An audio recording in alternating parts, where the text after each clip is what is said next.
नमस्कार स्टूडेंट्स, आज मैं रेड डाटा बुक पर बात करूंगी जो यूपीएससी सीएसएम जूलॉजी पेपर 1 2024 में 10 नंबर का सवाल था।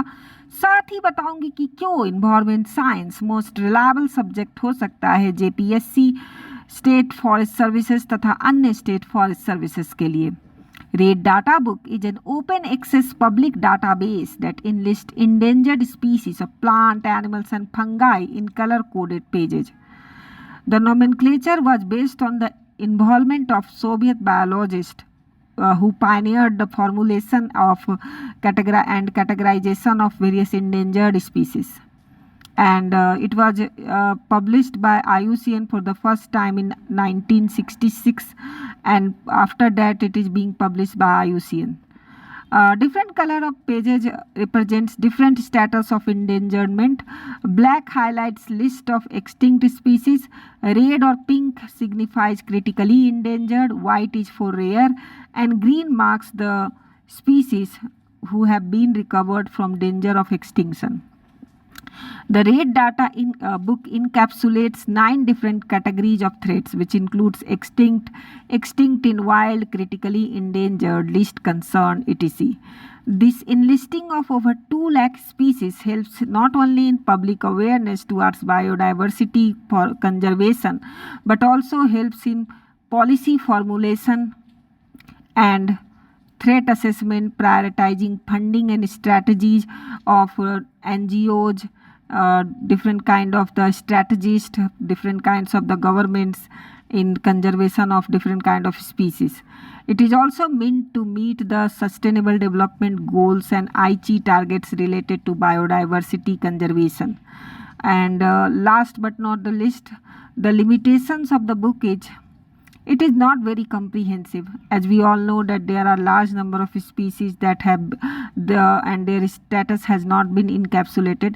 There are several kind of biasness that it focuses more on that of the keystone species and other things. Next is that of the global versus local status of different species varies. So conservation efforts cannot be applied universally for a particular species, and it may depend on area to area.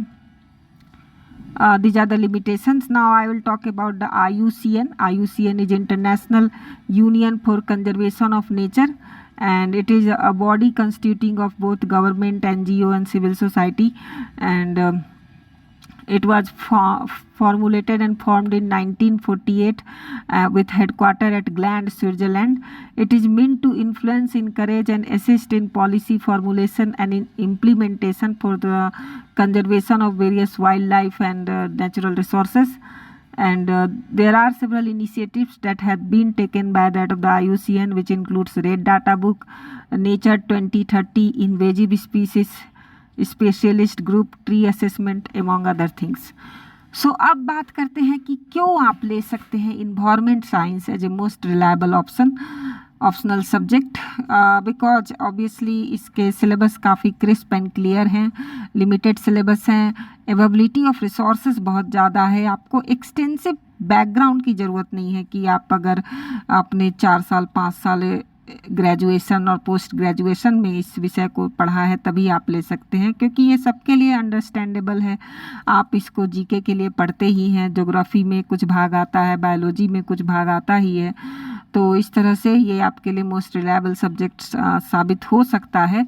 इसके resources easily available हैं, इसके syllabus short हैं, बस आपको समझना है, syllabus को देखते जाना है, नोट्स बनाते जाना है और आंसर राइटिंग की प्रैक्टिस करती जानी है. हालांकि अभी तक बहुत चीज़ क्लियर नहीं है कि ये क्वेश्चन किस तरह से आएंगे, ऑब्जेक्टिव या सब्जेक्टिव या दोनों का कॉम्बिनेशन आएगा, लेकिन जैसा भी हो आपको तैयार रहना है. सब्जेक्टिव तो मोस्ट प्रोबेबली रहना ही चाहिए. सो आई जस्ट होप आपको ये हेल्प करेगा ये समझने में. और मुझसे अगर बात कीजिए कि क्या रिलायबल सोर्सेस साबित हो सकते हैं, तो वो रिलायबल सोर्सेस हैं बायोलॉजी के क्लास 12 बायोलॉजी एनसीईआरटी के लास्ट 4 चैप्टर्स, इसके साथ ही Indian geography, Indian physical geography और वर्ल्ड फिजिकल ज्योग्राफी क्लास 11-12 का ज्योग्राफी बुक जो है उसमें भी काफ़ी अच्छे से डील किए हुए हैं इन्वायरमेंट के टॉपिक्स को।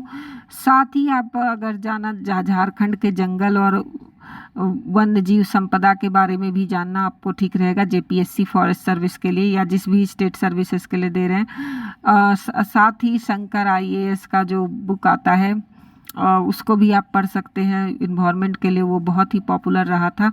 इसके अलावा पीआईबी जो आता है गवर्नमेंट ऑफ इंडिया का एक मोटा बुक, उसमें भी इकोलॉजी इन्वायरमेंट अलग से उसको डील किया हुआ है, ministry of environment forest and climate change वाला टॉपिक अलग से डील किया हुआ है, तो उसमें भी बहुत सारे इनिशिएटिव पता चल जाएंगे। शंकर आईएएस आपको बहुत सारे लेजिस्लेटिव और पॉलिसी फ्रेमवर्क से इंट्रोड्यूस करा देगा, आपका कॉम्प्रिहेंसिव तैयारी करा देगा।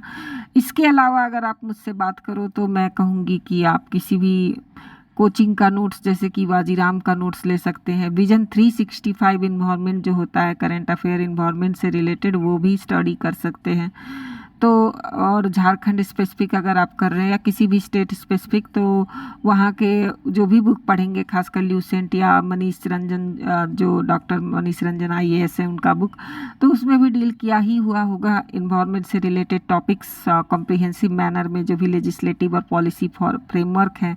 साथ ही साथ जो भी वन और वन्य जीव संपदा है, नेशनल पार्क और बायोडाइवर्सिटी रिजर्व्स वगैरह हैं, ये सब डील किया ही हुआ होगा, तो वो सब आप देख सकते हैं। और I just hope it helped. Please do like, share and subscribe to my channel. Thank you so much for watching.